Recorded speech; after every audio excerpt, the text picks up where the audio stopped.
when you start treating your business as a business, you can start asking those higher level questions. Does this expense move my business forward? Is this what my business needs right now? And then it kind of takes the emotion out of it, because a lot of like purpose driven, heartfelt entrepreneurs, like we want to be able to do all these things and help all these people. But it really comes down to like, is this what's best for my business?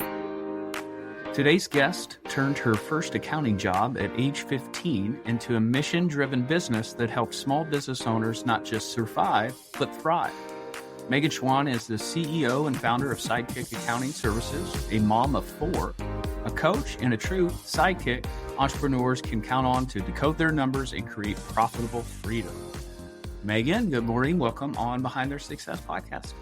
Thanks for having me, Peyton. Excited about this conversation. Absolutely, Megan. So tell us who Megan Schwan is, kind of just your origin story and about your business a little bit. Yeah. So I guess, like you said, my journey into accounting started when I was 15. I got an internship at a company, but it also started in high school when I was taking accounting 101. And I just kind of had a teacher that was like, hey, you have a knack for this. Think you maybe should think about making it a career. And then I got pregnant when I was 16. So it was really like, okay, what can I do to support myself and my daughter? And I figured accounting was something I was good at. There's lots of options in the field of accounting. So it seemed like the right path to go on. So I went to school and got my bachelor's in accounting. During that time, I was working and met my husband at the time. And then when I graduated, shortly after that, we got married and I had my youngest. And during that time, I was working full time as an accounts payable at a manufacturing company, and decided to not go back to work when after I had him. So I got a job as a bookkeeper at a landscaping company, part time, mostly from home. And then my full time job called me back. The person they hired to replace me wasn't working out, so they set up a part time position I could work from home. So basically, was working 2 part time jobs from home for about 2 years. And then I got laid off of both of those jobs within like a month of each other. Yeah.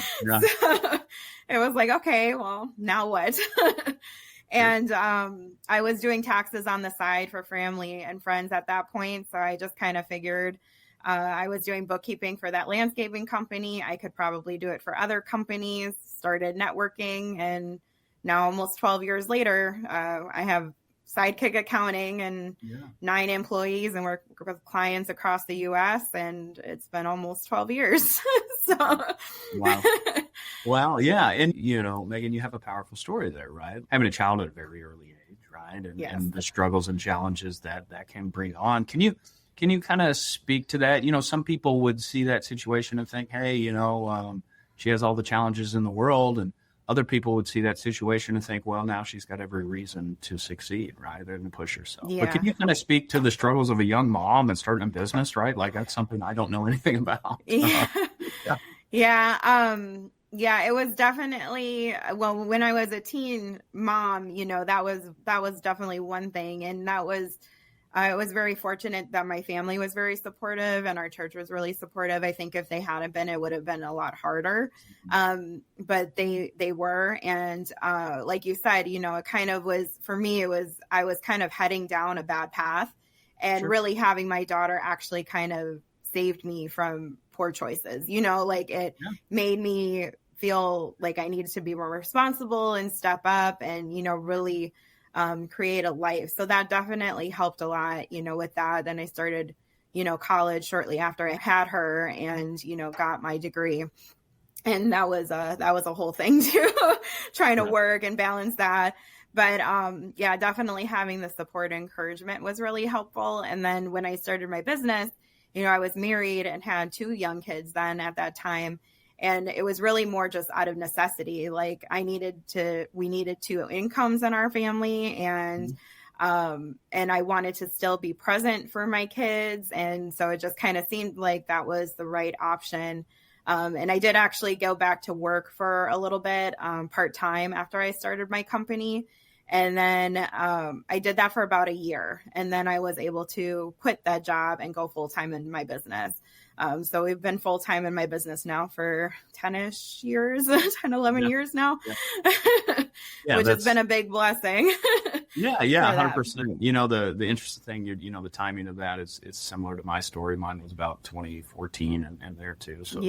So somewhere right in the same time frame. And, interestingly enough, I had 2 daughters and probably year 2 or say year 3 and year 4 of my business. So I was, running around, a young business the first 5 years, there's all kinds of messes and stuff going on and trying to grow there. And I had 2 young kids at the same time too. So I can certainly understand the challenges there. But the interesting thing is too, is like, to me, like it was much more motivating.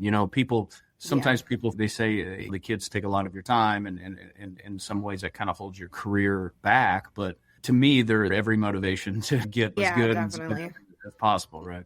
Mm-hmm. Yeah. And that's definitely been a big drive behind my why too, is definitely my kids and providing for them. And actually a few years after that, I had an unexpected separation.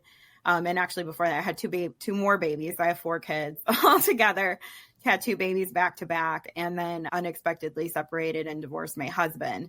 So it was a lot of things all at the same time. A few years after that, we moved across the country. So, but all of that was, I was able to do those things, and I was able to make quick decisions quickly because of my business, because I had built it to where it was sustaining and supporting me, and I was able to still be there, very present for my family, but still able to, make those decisions and move and, all the things related to that. So that was a really cool thing. And that's the other part of my why now, is like my family is definitely a big part of my why, but my other part of the why is like really helping business owners be able to make those same kind of decisions, like have options, is what I always like to say. If you have a successful and sustainable business, you now have options.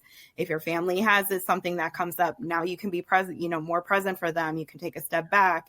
I know one of our clients, built her business, and then she took a year off because she just had a lot going on, but she was able to do that because she had what she needed, and she had created a business that was sustainable. And we've had other clients that stuff has come up, family, physically, mentally, whatever it might be. And they've been able to make adjustments and choices and step back a little bit and let their team kind of come in because of building a business that was successful and sustainable. So that's kind of the other side of the coin, if you will, for why we do what we do.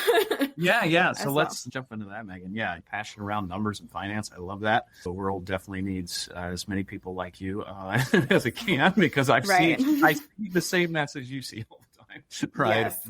Of just entrepreneurs not necessarily being organized, certainly not having great financial reporting to, one, do their taxes and report the stuff to government, or 2, maybe even more important, is to be able to make business decisions, right? Yes. Having good information. So can you speak to the importance of that and just kind of how you guys maybe helping? Yeah, absolutely. I always like to say that your decisions are reflected in your numbers, whether you know them or not, know it or not, right? Mm-hmm. So the more you can pay attention to your numbers, the more you can look at, spend time with them and understand them, the better you're going to understand how your decisions affect your business and your profitability and your success. So we help people with that. Basically, we help with bookkeeping, getting the numbers in order.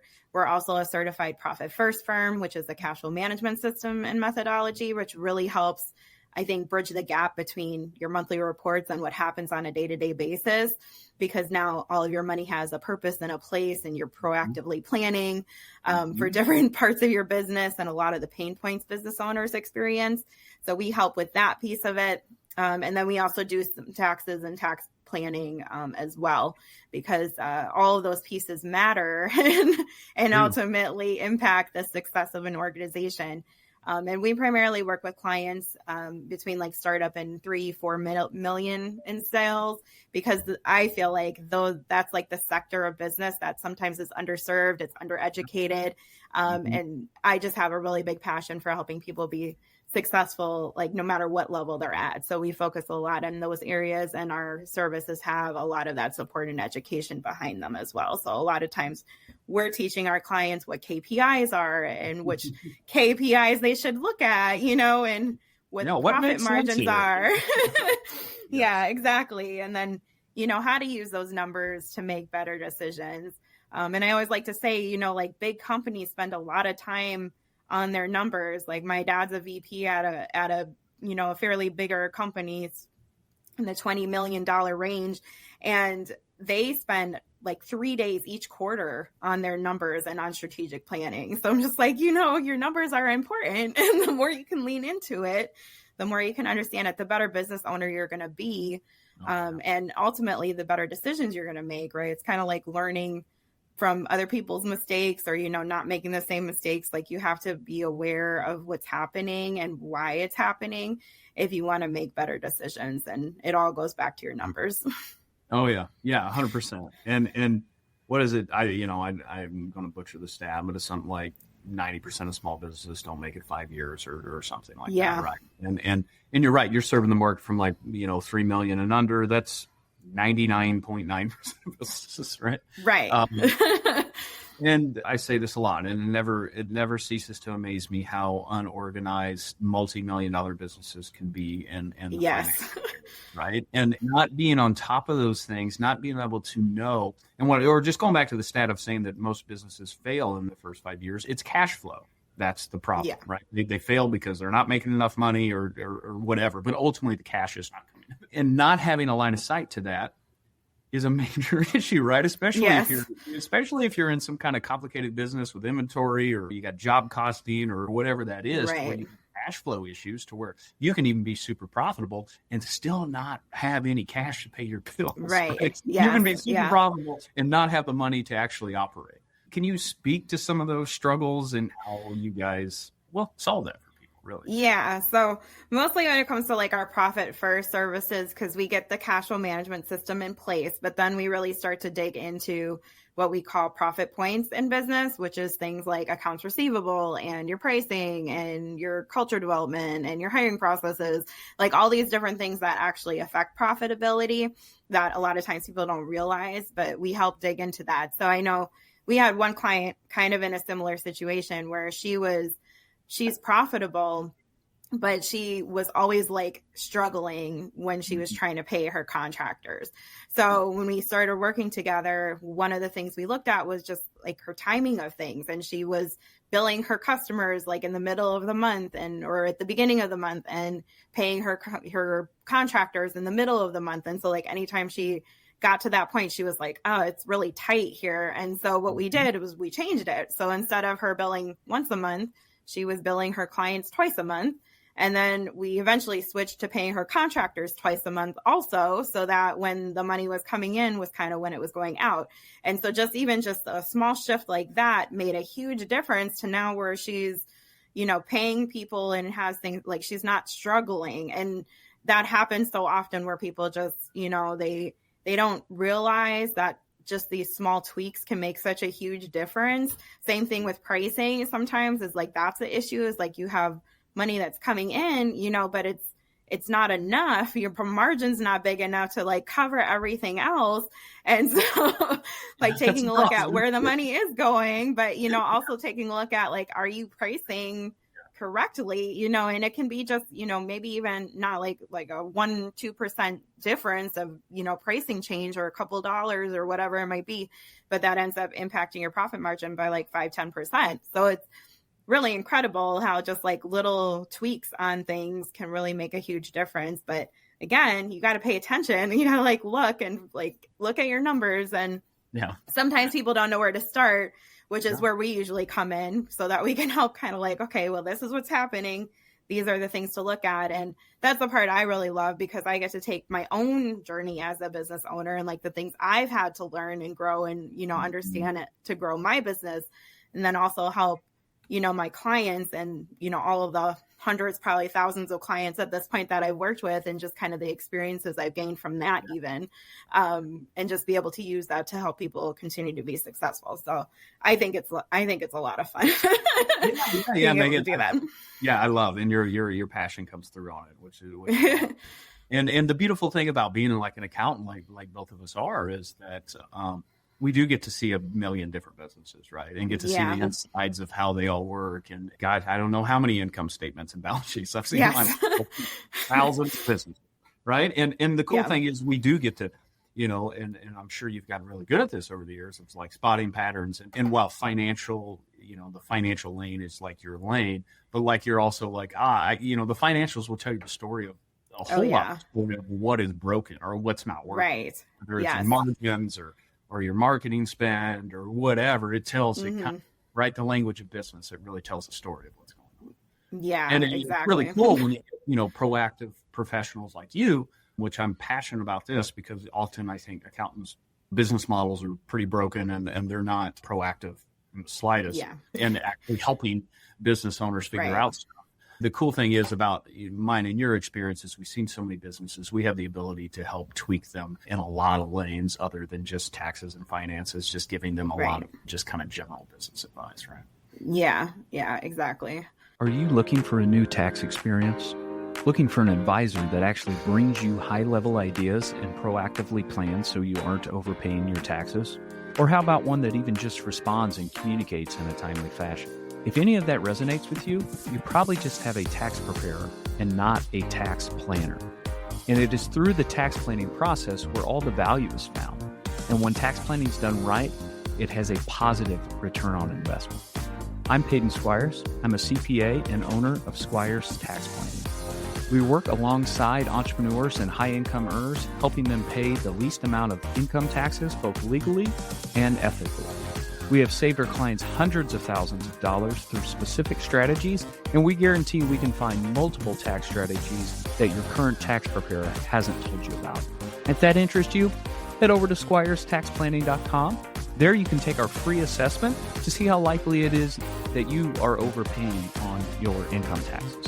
From there, you can also book a free tax discovery call with our team to see what it would look like to have us working for you.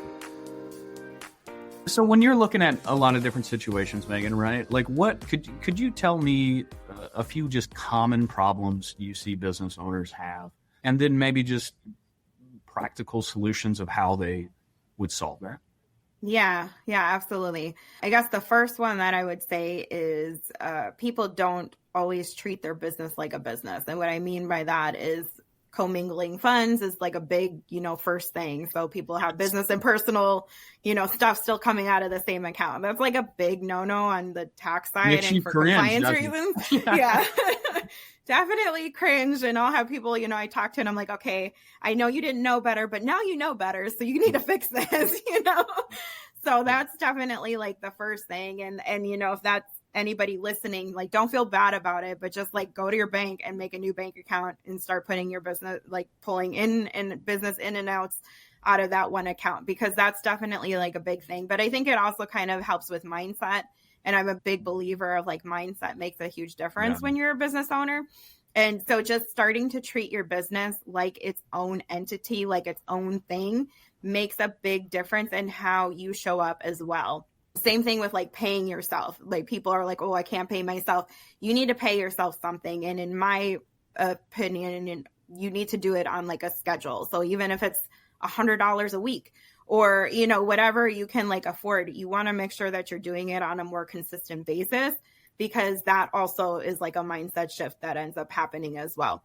So that's definitely one of the big things. Yeah. When you talk about owner pay there, I think that's huge, right? That kind of, to me, goes back to what you were saying even before that of like, it's a separate entity. Your business needs to stand on its own without your free labor. Right? So the business needs to operate and be profitable on its own. And that means if you're working in it, you need to get paid, because the business needs to be designed in a way that like you could replace yourself, right, with another employee theoretically, right? But I've seen so many small businesses do that kind of stuff, or I see people run out and open a retail boutique. I don't know how many boutiques I've seen in my life. It's it's usually a young woman, great ideas, excited about doing the boutique thing, but they maybe haven't done any of this kind of thought process of like, how much in sales do I even have to keep the doors open? And what margins do I need? And like, what's my overhead going to be? And if I know my margins and I know my overhead, well, okay, I can back into like my break even sales. And if you actually did that math, is it even practical? Right. Yeah. And so it makes sense. yeah. So any business can be kind of figured out because there's a lot of different variables you can move around and whatever. But like you got I highly suggest figuring that out before you put down a rent deposit and open up, a retail shop if you actually know what's possible. Right. And that's probably one of the other, things or mistakes that people make is like jumping into things too quickly. Like one of the things that we do when we first start working with our clients is go through all of their expenses, and we go through it and say, okay, does this expense have a purpose or an explanation, is what I always like to say. Is it moving things forward? Is it something that you were like, oh, shiny penny, I want this, or this sounds good. And exactly, and just kind of like you're paying for these things you're not really using or utilizing, or it's not the right time. We had one client that we did this with, and one of the things that she bought into was an SEO like package or campaign, which is great. SEO is great and it's important at different stages of business. But for her, like she was so new to her business that she didn't even really know who she served, exactly what type of products or services. Yeah, right. Like she wasn't ready for an SEO package, and she like acknowledged that. But, so often like that's what happens is like, okay, you buy into something and you're like, oh, I'm not even really using this. And then you get, kind of bad feelings about whatever it is. And it's really not that their fault or, whoever you're working with. It's really just because you weren't ready or you didn't have the capacity to really maximize whatever that investment was. So like, I always encourage people, and even myself, because I've definitely done that. Anybody running a business, like, it's very easy to fall into that trap. It is very, very easy to fall into that trap. But I always like try to tell people now is like, just, kind of take a day or something, like think about it, look at your finances, look at like what it is, and then make sure you're like understanding the expectations with whoever you're working with too. Like what is the ROI, the return on investment that you're going to be expecting to see, and kind of hold your contractor or person or partner, collaborator accountable to those things as well. But you got to be really clear on that before you like pull the trigger too. So I think that's definitely something we see a lot of people buy into, especially this past year. We've had quite a few clients that ended up in debt because of something they purchased or they went into, and then they never got an ROI from it. And so it's just like, you don't want to do that. I'm kind of a bigger believer in bootstrapping, which basically just means, you have the money saved and put it in the bank before you say yes to something, because it just, you're not going into debt. You're kind of making sure that you are thinking through it first. Kind of like, you built the foundation before you really expand it. Like, exactly. And like I said, entrepreneurs, listeners that are business owners are leaning that way. That personality type is very attracted to the new shiny penny, right? Like, and you don't jump. And I think most people's business owners' problems is that they're just distracted all day. Like if they actually focus, they wouldn't have very many problems. But so it's like a big part of being successful in business is saying no, and saying no to good things, like things that you could theoretically execute on and do well, but like you can't do everything well. And you certainly shouldn't be looking for all these things to bolt on and whatever, and all these fancy things if your business isn't already profitable in a really good place, right? You build that foundation, get your business really tweaked in, and then you can start, okay, let's try adding something one at a time here and see how because then I'll have the capacity to actually execute on it. Right, exactly. Yeah, and that capacity thing is like a big deal, because it's like if you buy into something but you need to spend 5 hours on it or 10 hours on it a week to really get out of it, which you're paying for, and you don't have that, and you can't delegate pieces out. Like you're just basically throwing money to the wind, and it's like, well, that's not really that's just digging the hole deeper, of a leader. Yeah. Right. Yeah, exactly. Like, and believe me, this is something a lesson I've learned, and I've read. Oh, I have too. For sure. I'm speaking to the choir here.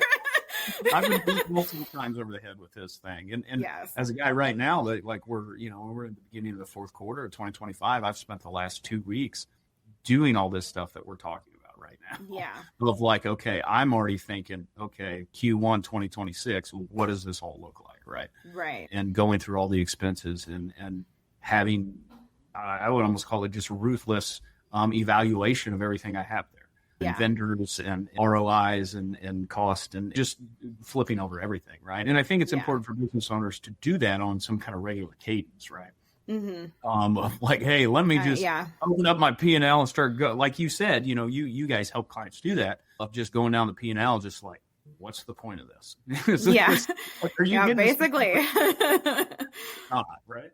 Yeah. Because any of those expenses need to have a purpose that allow you to actually get a return on your money, right? Right. And that's really how you need to evaluate that. Yes. Yeah.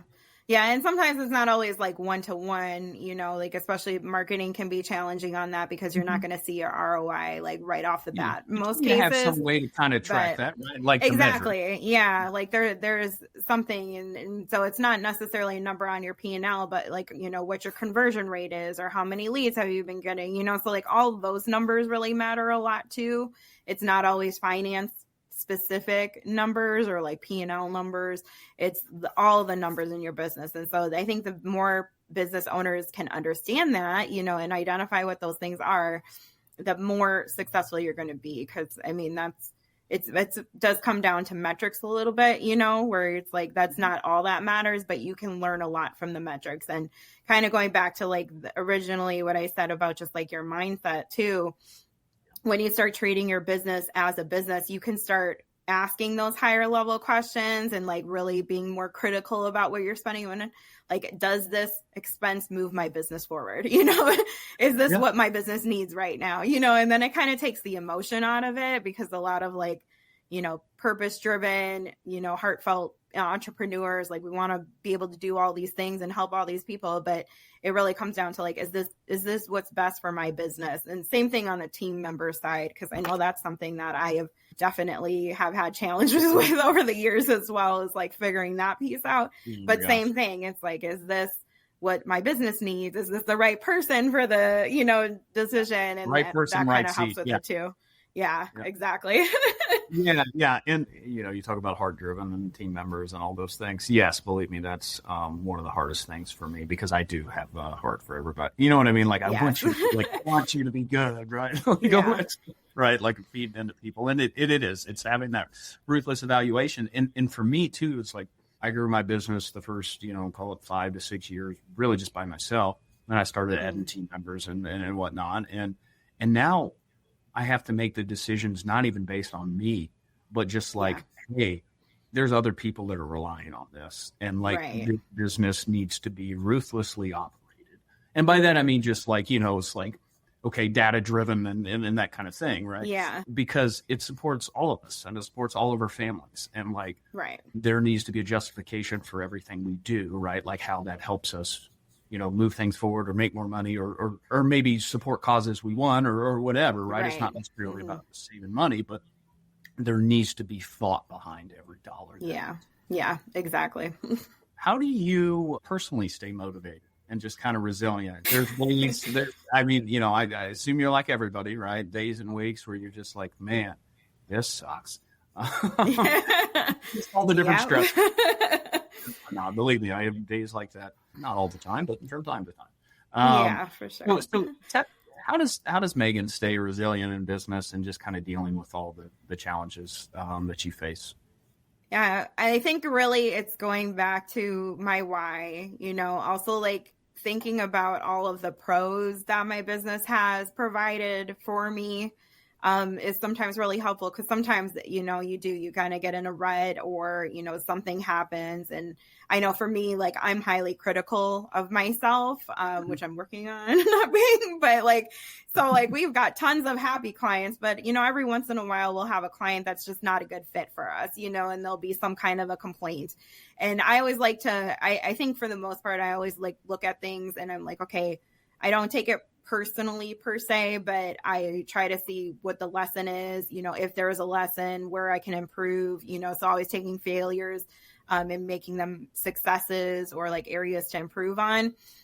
So taking that, but sometimes I'll get highly critical of myself and be like, oh, maybe I shouldn't even be doing this, like I just suck, kind of a thing. And so what's helpful is really having like people around you that you can also like have to like vent with or throw that back and be like, no, Megan, like, you know, you got to get out of your head kind of a thing. That's amazing, right? Yeah. Yeah, exactly. Like, so that's really helpful. Looking at the pros of, you know, like the flexibility that I have with my kids, my ability, like I do work a lot. I always tell people like owning a business is the most I've ever worked in my life. But at the same time, like I can't imagine working for somebody else, because if I need to take a day off or, you know, something's off or something comes up, like we've had that a lot in the past. We got COVID in 2021, me and my parents really bad, and I was out for 3 weeks, but like everything kept going, you know, and then I had to move, you know, across the country with my kids and took time off. My one son ended up in the hospital one time where we were there for a week, you know, and it was just like all these like personal things that have come up or family things that have come up.